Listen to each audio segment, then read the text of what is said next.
see how much more peaceful bedtime can be. Take the challenge and see for yourself. Visit sleepchallenge.info. Right now at Sainsbury's, all these laundry products are half price. Well, it's good to send the kids back to school looking lovely and clean, even if it only lasts till break time. The little fish who loved the stars. Little fish was bored of swimming. He looked up at the stars and thought, how the bubbles am I going to get up there? So he went to see a man about a rocket. Next stop, space! Slippery flippers, exclaimed Little Fish. Look at all this. Being an astronaut is great, he thought, but I was born to be a fish. And so he went home. Rice Krispies multigrain shapes. There's a story in every shape. HMS Hood, the Royal Navy's most famous World War II battlecruiser. Week by week, follow easy step-by-step instructions to assemble this perfect model in stunning detail. In every issue, you receive high-quality model parts and learn about the mighty Hood's fascinating history. Part 1, your model components, only 50p. You have, like, really big eyes, and that freaks me out sometimes. Thank you. God, I miss sex. Sometimes you just need it. It's a physical act, like playing tennis. Let's play tennis. No relationship, just sex. It never works, bro. Friends with benefits.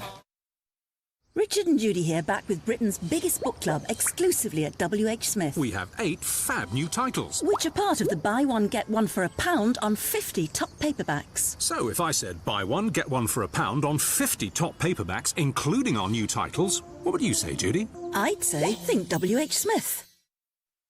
The story behind Shaw with fine fragrances. While going to the launch of my latest perfume, I noticed that women never stop. I wondered how they can smell great and at the same time be protected against sweat. That day I decided that my perfumes had to be inside a long-lasting antiperspirant rather than in small glass bottles. New Shaw Fragrance Collection. Fine fragrances, long-lasting protection. Shaw, it won't let you down. And what do you like to do in your spare time? I like going to the movies, going out to dinner, going to the supermarket, meeting with friends, going to read in a quiet place. Mr. Alonso, don't you ever take it easy? There's no fun in that. New Fiat 500 Twin Air. Everyday fun. The Harvey's up to half-price sale, now with an extra 15% off selected marked prices.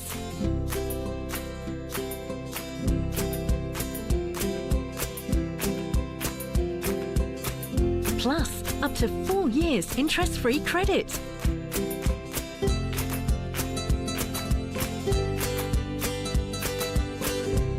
Sale ends soon. Harvey's the furniture store. Modern technology is what they're using to commit the same old crime, theft. In the second episode of Fraud Squad, the police close the net on the gang. Anything that's there, we will seize. And lay a trap for the ringleader. I wanted to send a text message from Sarah's phone to try and draw him up to pick her up at the airport. This isn't money we're getting back for ourselves, this is money for the victims. We've had to track people down all over the world. They thought that somehow they couldn't be touched. Fraud Squad, Friday at 9 on ITV1 and ITV1 HD. We're going behind the scenes to mark the 10th anniversary of the terrorist attacks on the United States later. Our documentary 9/11, The Day That Changed the World, is at 9.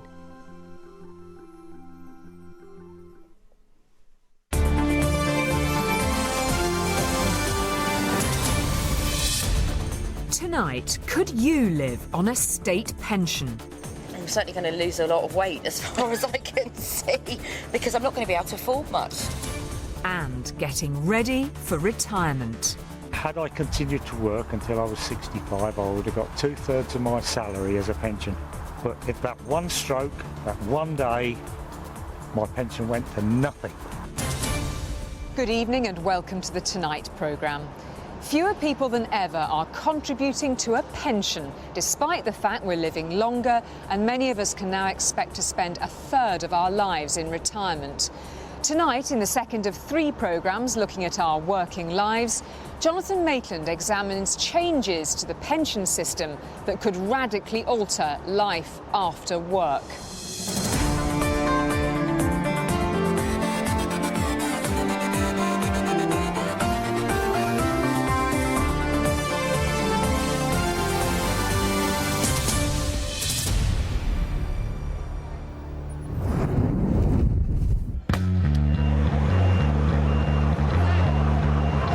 Across Europe, there's anger. It started in Spain, then took in Greece, before engulfing France. No, no, no! It's hit Bulgaria, Norway and Hungary too. And now it's reached the UK. Shame on you! Shame on you! So what's caused such fury across the continent? War? Human rights? Climate change? Nope. Pensions. Across Britain, dreams of a happy, prosperous retirement are crumbling. The pension system is in danger of going broke. It's really very simple. In the UK, 28 million of us work, but a staggering 66% of workers don't have any savings for their retirement. As a consequence of decades of neglect, our pension system today is in a worse state than it has been at any time since the Second World War. We're seeing people living longer and not having enough money to pay for it, and our response to all of this situation has been to save less and less. We've got employers cutting back significantly on the amounts that they provide. We've got individuals who are not putting money into pensions because they've either lost confidence or they've got big debts. And we've got public sector pensions where the government is saying taxpayers can't afford to pay these generous pensions, so workers are going to have to pay in more. So across the piece, every aspect of pensions is in crisis. This is me not thinking about pensions. And I guess you weren't either at this age. But then I got older and started to worry. And now it seems we're all worried because the strains on the system as a whole are huge, simply because as a nation, we're all living longer. The most striking thing about pensions is the maths, and it's pretty scary because it's reckoned that UK workers as a whole are under-saving by around £317 billion a year.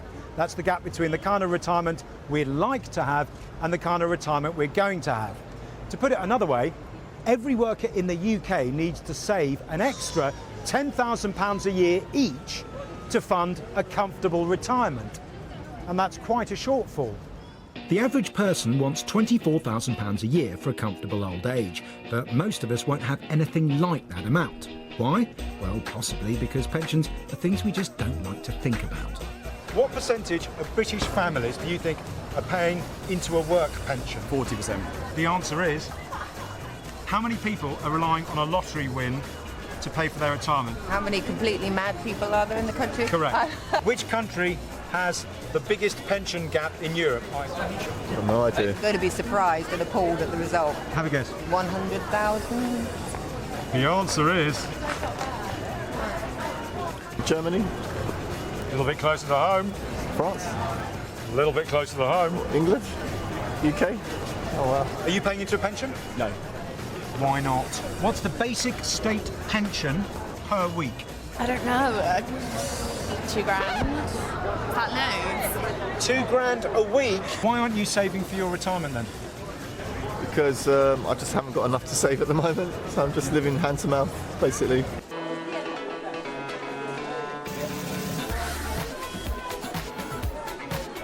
A third of those not contributing to a pension say they'd rather live for today and not worry about things in 20 or 30 years' time. Claire speaking. How can I help you?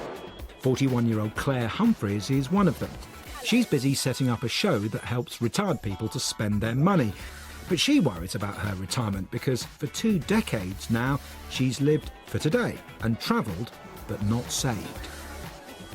Some great holidays in here. It's a decision she's beginning to question. Spent a lot of my money on travelling and good times rather than saving for a pension. Of course, now I realise that I am getting on a bit and I'm a bit concerned about what to do about it. I've arranged for Claire to meet with pensioner Tina Watkins.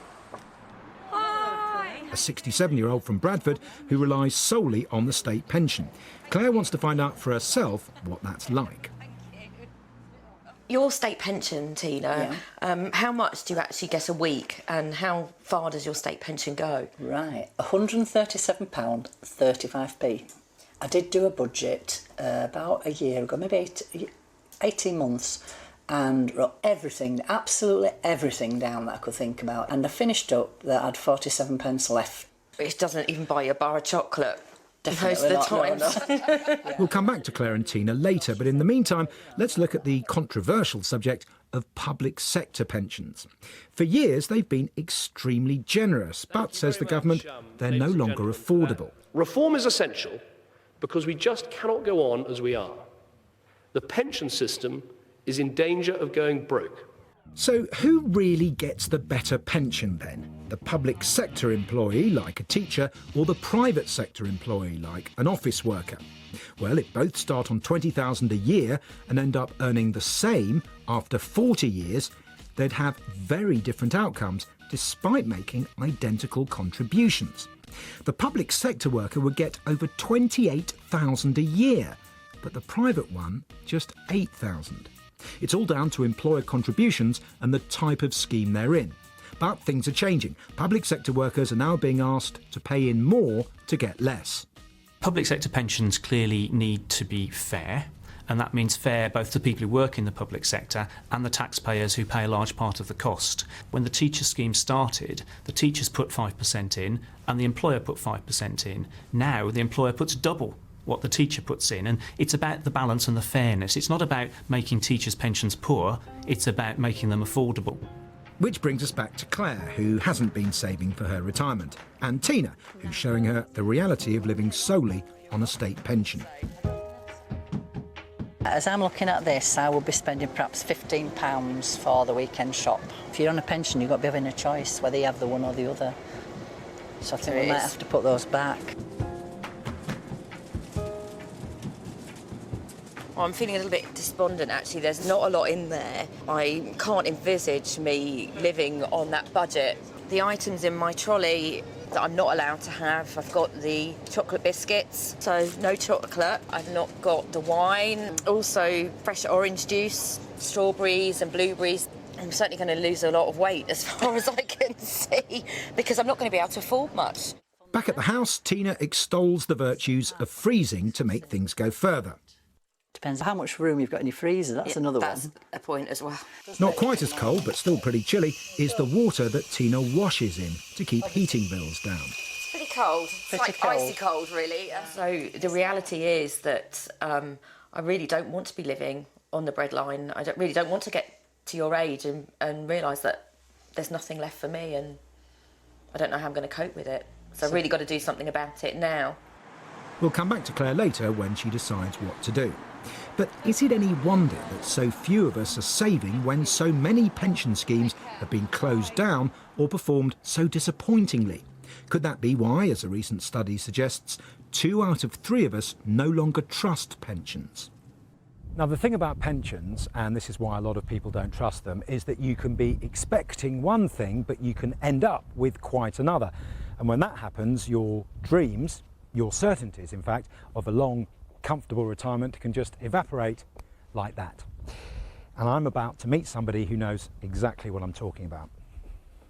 Alan Marnes worked for the Cambridgeshire printing firm Samuel Jones for nearly 40 years. When the company folded in 2002, Alan's pension went with it. Is it quite emotional for you coming back here? It's very hard standing here. I've got a lump in my throat as big as a cricket ball. It's quite an apt visual metaphor, this place, isn't it? I don't want to be glib, but it's kind of been laid to waste, and that's pretty much what happened to your pension, isn't it? Exactly as our pensions are, from a building full of people and vibrancy to a bit of waste that we see here. That's how our pension was. Alan had contributed roughly 10% of his salary for nearly 40 years when the pension fund collapsed. But as there was no legislation to compensate people when it happened, he lost the lot. Shock isn't the word I would use for it. I was absolutely devastated. In simple terms, just take me through the figures. I mean, what were you expecting and what you told you were going to end up with? Had I continued to work until I was 65, I would have got 2/3 of my salary as a pension, which would have been if I'd have continued at the salary I was on, in excess of 40,000 a year. But at that one stroke, that one day, my pension went to nothing. Alan carried on working for a few years, but his new employer didn't offer a pension scheme. Now aged 60, he relies on dwindling savings to cover necessities like food and petrol. What the government are saying is work a bit, be kind of half retired, which is what you're trying to do, but how easy is it to get work? I'm trying to get work. I've put in for 1,200 jobs in the last 3 years. What are you prepared to do? Virtually anything. I've applied for council jobs, I've applied for electrical engineering jobs, production jobs, managing director jobs I've applied for.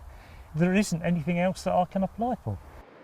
After years of being lobbied, the government set up the Financial Assistance Scheme, which will see Alan's pension restored to a point. But because he's 60, he won't be able to get any money for 5 years. At 65, I may get up to about £10,000 a year pension, but that pales into insignificance. The 40,000 that I was expecting had I have continued to work until I was 2016. Alan is no longer a fan of pensions, and he's not alone. In 1997, 52% of male employees and 37% of female ones were in a workplace scheme. But by 2010, it was just 39% of men and 28% of women. If you have a pension scheme where your employer is paying the costs of the scheme, then that is wonderful and you should use that scheme. But if you are going to have to pay the cost yourself, you should think twice about whether it's really worth saving in your 20s and 30s when you're going to be paying those fees for 30 years or so. But there are alternatives to traditional pensions.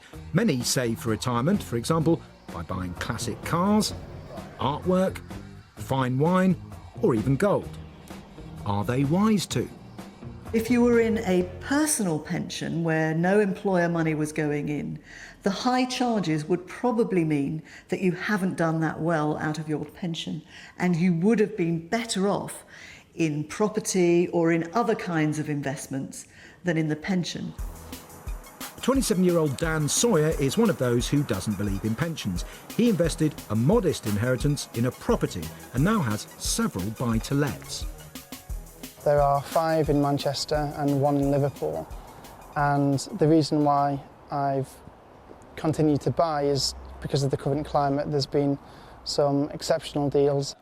Dan also works full-time for a property company which offers a pension scheme, but so far he's not joined. You can contribute X% and it will also match that. However, I'd like to take hold of my own future, my own destiny in terms of the investing, as opposed to leaving some fund manager do all of that for me. Dan's convinced he's made the right decision. I've heard stories that people have had their pension pots shrink by, vast numbers, huge numbers, like 40 or 50%, which has been almost overnight. And that's a lot scarier to me, as I know, number one, it's not going to happen with property, and most importantly, number two, even if the values decreased overnight, then I still have my income. So long as I don't sell the property, it doesn't matter. If your employer is offering you membership of a pension and is offering you to pay money into that pension for you, then for just about everybody it will make sense to at least take that, because it is free money and it's crazy to turn that down. I think for a lot of people, the challenge is going to be buying their first home, let alone building up a property portfolio. I think for most people, that's not going to be the right answer. Although in his 20s, Dan's clearly thinking seriously about retirement, but figures show nearly half of 25 to 34-year-olds aren't saving for theirs. That figure's almost 80% for 18 to 24-year-olds. So how much should you put away for retirement each month? Here's a general rule of thumb to help you decide. Take your age when you start contributing to your pension, say 30. Halve it, 15. That is the percent of your salary you should be putting in for the rest of your working life to retire on roughly 2/3 of final salary. Now, it's very rough and it doesn't work for everyone, but it gives you the right idea. Think about it. Age 20, you'd need 10%. Age 30, 15%. Age 40, 20%. The younger you start, the less you're going to need to put in over your lifespan. Back to 41-year-old Claire, who's not made any provision for her retirement. So she's seeing an independent financial advisor. Thank you. Have you given any thought about when you'd like to retire? Well, I think years ago when I first looked into pensions, I was thinking at the retirement age, which was then 60. However, now, the more I thought that I haven't done anything about my pension, I haven't acted on this for 20 years, I just envisage myself really working more or less the rest of my life. Yeah. There's a range of things you can do. You definitely look at things like ISAs, whether it's cash ISAs, as I mentioned, or equity ISAs. They're a nice, flexible way of saving. Pensions have to come on the table at some stage because they are the most tax-efficient vehicle that there is to the average person to get into. Many people still saving in bank and building society accounts. The problem is getting a reasonable rate of return. So I think you've got three immediate options there. Using that rule of thumb from earlier, if Claire started a pension today, she'd need to save 20% of her salary. That's roughly £400 a month, and then she could retire on close to the £20,000 to £30,000 a year she currently earns. You're obviously a little bit worried that you've left it too late. That's what's going through your mind, isn't it? Certainly. Yeah, 20-odd years is a long time of good compound growth on an investment scheme. So if we do this right, we can play catch-up. And it's not a question of it's a lost cause, far from it. Today we can expect to spend more than a third of our lives retired, and almost a fifth of us will celebrate our 100th birthday. As a result of us living longer, and thanks to the state of the nation's finances, the government started to raise the age when we can get our state pension. It's vital that we equalise men and women. We have to do that under the law, and we are doing that quicker than was previously planned. And we're also moving to age 66 quicker than was planned, simply because of the dramatic increases in how long people are living. This is Gillian Gilbert. These are her sisters, and today they're having a catch-up. Wendy, 65, has been on a state pension since she was 60. So's Penny, who's 62. Stephanie will get hers next March when she's 61. At 57, Gillian is the youngest and she feels the most hard done by. Changes to the state pension has been absolutely shocking. For me personally, it's been a real roller coaster. 1 minute I'm saving to retire at 60, I think I'm going at 60, and then it's 63. Then I get this really upsetting news at 64. And I'm having to readjust all of my savings and all of my plans, and then, out of nowhere comes 66. Gillian worked for 22 years despite having a degenerative lung condition. Her health and the prospect of working until 66 led her to early and reluctant retirement in May, but she won't be getting a state pension for another 9 years. People do get poorly, people do get ill. Not everybody can function at 66 like they functioned when they were 40. And while we might still be able to working at the way that people work these days with such a fast-paced society that we have, it's a big ask. Every year that ministers push back the retirement age for the state pension, it saves the nation £13 billion. But people like Gillian lose out. The state pension would, she says, be a huge help. Looking at different options, like taking a lodger, selling my house, sort of downsizing, moving to a different area, maybe try and become self-employed. I don't have a problem with the pension ages being equalised. It just seems so unfair that it should be done so quickly without giving us time to save up and put money to one side to make us be comfortable or be able to pay bills until we're 66, until our pension comes in. There's a big challenge for the government around those people who are going to arrive in their 60s who just aren't able to carry on working and who also haven't got enough pension to live on. And I think there is going to be a big welfare issue to be addressed there. The fact is, many of us may have no choice but to carry on working into our 60s and beyond. But how easy is that going to be in practice? Because many big companies may be waking up to the value of employing pensioners, but with unemployment high, it remains to be seen if there'll be enough jobs to go round. So do we need to be forced to save for our retirement? Well, starting next year, the government's going to automatically enrol all employees into a workplace pension scheme, the National Earnings Savings Trust, or NEST. What we're going to do from 2012 is take 10 million people who are in work and who don't have a pension, and we're going to put them in a pension. And then they'll be free to opt out, but we'll have done the difficult bit. We'll have put them in a scheme, we'll have made their employer put some money in, they'll be in a pension for the first time, and that will make a huge difference, including to young people.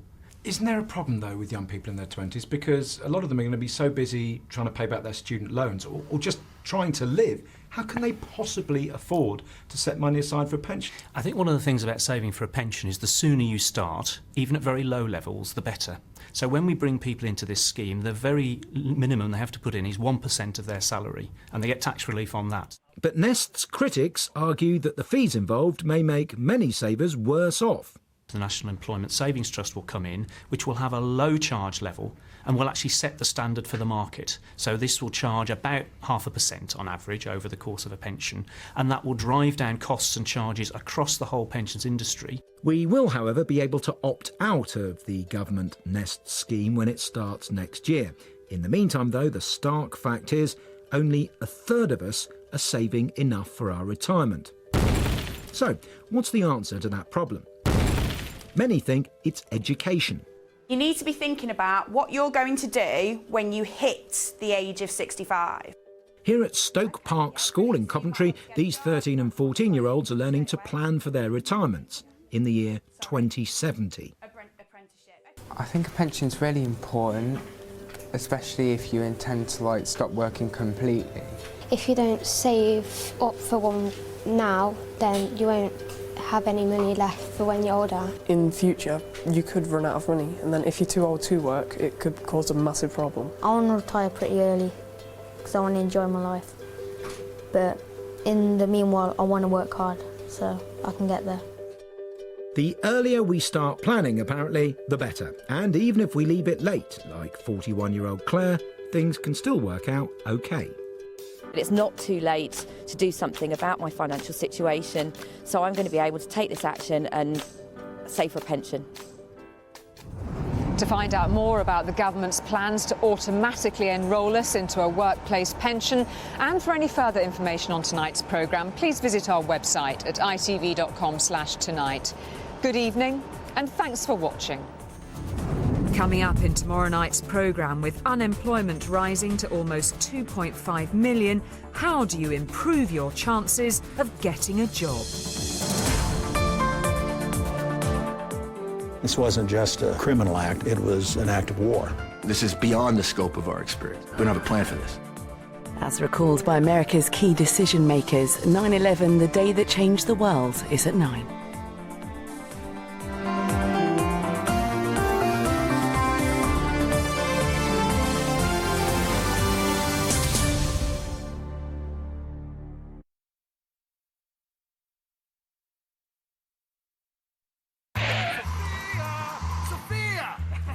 Sophia, you gotta taste of this new pasta vita! Oh, Carlo, you'll eat anything when you're hungry. Oh, this pasta vita has a sun-dried con tomatoes, pasta, basil, parsley. See, it's a good stuff in here. Oh, yes, I see. It tastes great, just like a mama makes. I know. Mama only makes good, tasty things, Sophia. Like me, eh? New pasta vita. When Signor told me all day. I'd been with Simply Health for some time when I was told I needed major surgery. So I rang them about my health plan and spoke to Anna, who became my personal contact. Anna not only helped me find a consultant straight away, she also arranged all my appointments. But apart from that, she even called me, just to see how I was getting on. Join us at Simply Health. Why? Because we can be bothered. Route 66. If I could label myself. If I could label myself. If I could label myself. If I had to label myself. I guess if I had a label, I would say Daydreamer. Mother. Just meat. Resourceful. My label would say insane. Competitive. Best friends. A Route 66 roadie. So what does your label say? Wow, that's endless possibilities, huh? This September, there will be chillaxing.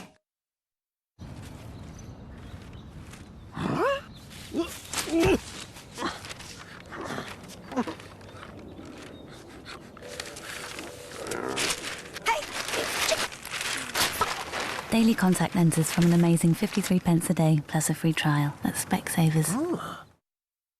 Ma che musica? Tabita kanatara. Don't smoke tabita kanakara. 誰に聞く?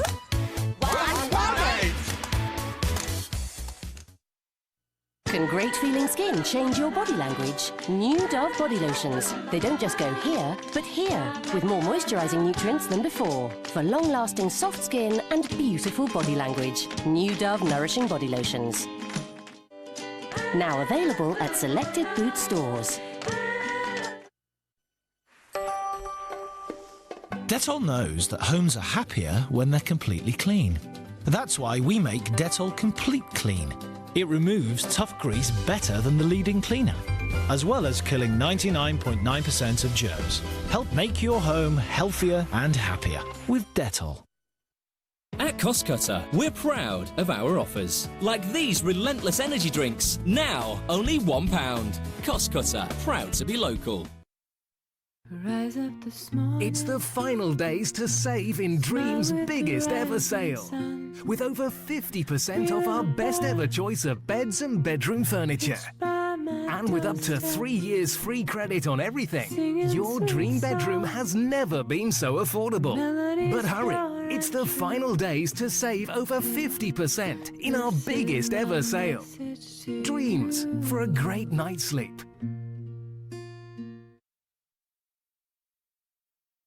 10 years ago, one day changed the world forever. This wasn't just a criminal act, it was an act of war. ITV1 brings you an exclusive new documentary that tells the inside story of what happened that day. The president is being evacuated. With interviews from the key decision makers. This is beyond the scope of our experience. We don't have a plan for this. We relive the day from their perspective. George's presidency had changed dramatically. 9/11, the day that changed the world. Tonight at 9 on ITV1 and ITV1 HD.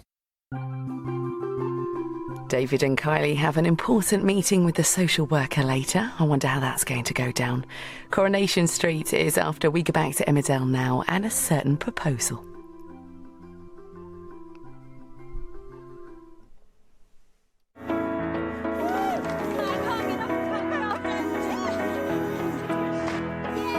Standing up straight, I'm 10 feet tall. Tombola, Britain's favourite bingo site, sponsors Emmerdale.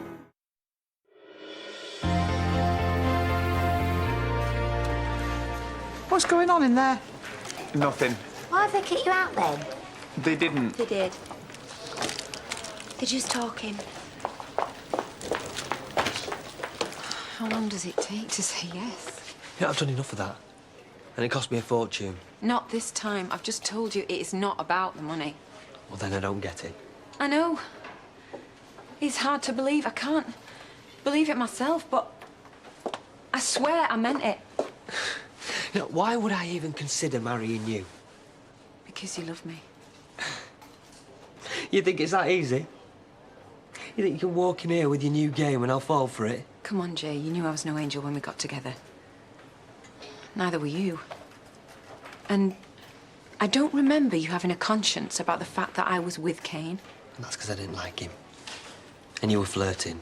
Yeah, and we both like playing little games. Doesn't that show you that we're right for each other? No. It shows that we've got a death wish. And I'm pretty sure that I'll be the one that ends up dead. Eventually, yeah. I hate to break this to you, but everyone does. So what are you going to do till then? Are you just going to find some nice, safe, boring woman to settle down with? Is that what you really want? Or do you want fun and a bit of danger and excitement? I want real. I want honest. And I want someone I can trust. And that isn't you. So no, Charity. I won't marry you.